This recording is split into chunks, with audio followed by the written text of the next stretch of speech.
जय माता दी भक्तों, आप सभी का स्वागत है हमारे अपने channel mom with Gyanvi official पर।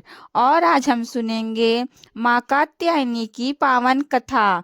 नवरात्रि के छठवें दिन माँ कात्यायनी की पूजा किस प्रकार करनी चाहिए, माँ कात्यायनी की पूजा का महत्व क्या है, माँ कात्यायनी का परम प्रिय भोग क्या है, मैं आपको इस वीडियो में बताऊंगी।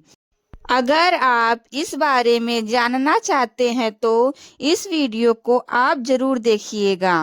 पौराणिक कथाओं के अनुसार देवी कात्यायनी की पूजा गृह वित्त और विवाह की इच्छा रखने वाले लोगों के लिए, साथ ही शिक्षा प्राप्ति के लिए जो लोग प्रयस्त हैं, ऐसे लोगों के लिए माँ कात्यायनी की पूजा बहुत ही लाभदायक है, क्योंकि माँ कात्यायनी अमोघ फल प्रदान करने वाली है। माँ कात्यायनी अपने भक्तों की सारी मनोकामनाएं पूरी करती हैं। माँ का शरीर सोने की तरह चमकीला है, इनकी 4 भुजाएं हैं और माँ कात्यायनी शेर की सवारी करती हैं। माँ के एक हाथ में तलवार और दूसरे हाथ में कमल का फूल सुशोभित है, साथ ही दूसरे दोनों हाथों में वरमुंडा और अभय मुद्रा है, जिनसे माँ अपने भक्तों की रक्षा करती है और उनका मनचाहा आशीर्वाद प्रदान करती है। कहा जाता है कि एक प्रसिद्ध महर्षि थे, उनके पुत्र कात्य हुए। इन्हीं इन्हीं कात्य के गोत्र में विश्व प्रसिद्ध महर्षि कात्यायन उत्पन्न हुए थे। और जब असुर महिषासुर का अत्याचार पृथ्वी पर बहुत बढ़ गया था, उसने सब लोगों पर भी अत्याचार करना प्रारंभ कर दिया था। तब त्रिदेवों अर्थात श्री ब्रह्मा, विष्णु और महेश ने दैत्यों के अत्याचार से देवतागण को बचाने के लिए एक देवी को उत्पन्न किया। ऋषि कात्यायन के यहाँ जन्म लेने के कारण ही इन देवी का नाम कात्यायनी पड़ा। माँ कात्यायनी को ब्रजमंडल की अधिदात्री देवी के रूप में भी पूजा जाता है, क्योंकि भगवान कृष्ण को पति रूप में प्राप्त करने के लिए व्रज की गोपियों ने सबसे पहले इन्हीं की पूजा की थी। इसीलिए नवरात्रि के छठवें दिन व्रज में विशेष रूप से माँ कात्यायनी की पूजा की जाती है। माँ को विशेष भोग अर्पित है। व्रज में खूब धूमधाम से समर्पित यह दिन मनाया जाता है। माँ का प्रिय रंग लाल पीला दोनों है। आप चाहे लाल रंग के या पीले रंग के फल और पीले रंग के फूल माँ को अर्पित कर सकते हैं। आज के दिन आप भोग में माँ को शहद और पान का भोग जरूर लगाएं। इससे माँ अति प्रसन्न होती हैं और अपने भक्तों की सभी मनोकामनाओं को पूर्ण करती हैं। धार्मिक मान्यता के अनुसार जो भी भक्त आज सच्चे मन से माँ कात्यायनी की पूजा करता है, ऐसे भक्तों को हर प्रकार के रोग शोक और संताप से, भय आदि से मुक्ति मिल जाती है और ऐसा भक्त परम पद को प्राप्त होता है।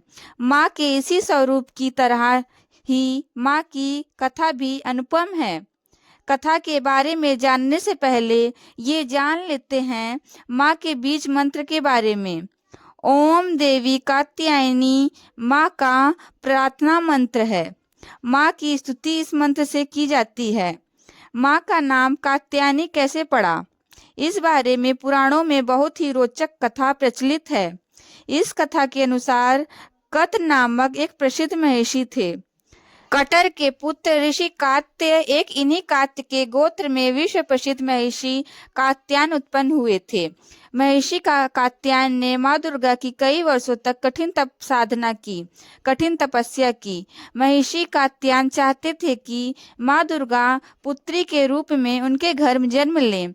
महर्षि कात्यायन की कठिन तपस्या को देखकर माँ उन पर प्रसन्न हो गईं और उन्होंने उनकी प्रार्थना को स्वीकार कर लिया और पुत्री रूप में उनके यहाँ जन्म लिया। इसी कारण इनका नाम कात्यायनी पड़ा। पौराणिक कथाओं के अनुसार महिषासुर नाम का एक असुर अर्थात महिषासुर के पिता हमेशा असुरों का राजा था, जो कहते हैं कि एक बार जल में रहने वाली एक भैंस से प्रेम कर बैठा और उन्हीं के योग से महिषासुर का जन्म हुआ, जिस वजह से महिषासुर इच्छा अनुसार जब चाहे भैंस और जब चाहे मनुष्य का रूप धारण कर सकता था। हमारी संस्कृत भाषा में महेश का अर्थ भैंस होता है। महिषासुर ने ऋषि ब्रह्मा जी की कठिन तपस्या की और उनसे वरदान प्राप्त किया कि कोई भी देवता उसको हरा नहीं पाए। कुछ समय के बाद जब दानव महिषासुर का अत्याचार पृथ्वी पर बढ़ने लगा और तब वह स्वर्गलोक के देवताओं को भी परेशान करने लगा, पृथ्वी पर भी उत्पात मचाने लगा, तो देवतागण परेशान होकर त्रिदेव अर्थात ब्रह्मा, विष्णु और महेश के पास गए और अपनी समस्या बताई। तब सारे देवतागणों ने मिलकर उस महिषासुर को परास्त करने के लिए उत्साहित किया, परंतु युद्ध में उससे हार गए। तब कोई भी उपाय न मिलने पर भगवान ब्रह्मा, विष्णु और महेश ने तीनों ने अपने अपने तेज का अंश देकर महिषासुर के विनाश के लिए एक देवी को उत्पन्न किया और तब देवी ने महिषासुर का संहार कर दिया। इस कारण देवी कात्यायनी को महिषासुर मर्दिनी के नाम से भी पूजा जाने लगा। माँ कात्यायनी की पूजा आज के दिन दोनों समय की जाती है। नवरात्रि के 6वें दिन किया जाता है।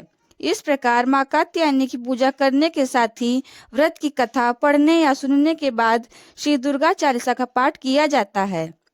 श्री दुर्गा सप्तशती का पाठ भी किया जाता है।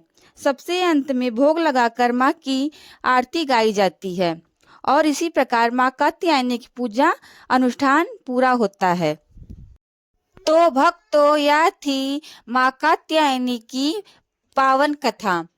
अगर आपको हमारी कथा पसंद आई हो तो हमारे channel mom with Gyanvi official को सब्सक्राइब जरूर कर लीजिए और हमारी कथा अगर आपको पसंद आई है तो हमें कमेंट बॉक्स में जय माता दी जरूर लिखिए। फिर मिलते हैं ऐसी एक और धार्मिक का वीडियो के साथ। तब तक के लिए आप सबका बहुत बहुत धन्यवाद। आप हमारी वीडियो को ऐसे ही प्यार देते रहिए और अपना सपोर्ट बनाए रखिए। आपका दिन मंगलमय हो। माता रानी की कृपा आप पर बनी रहे।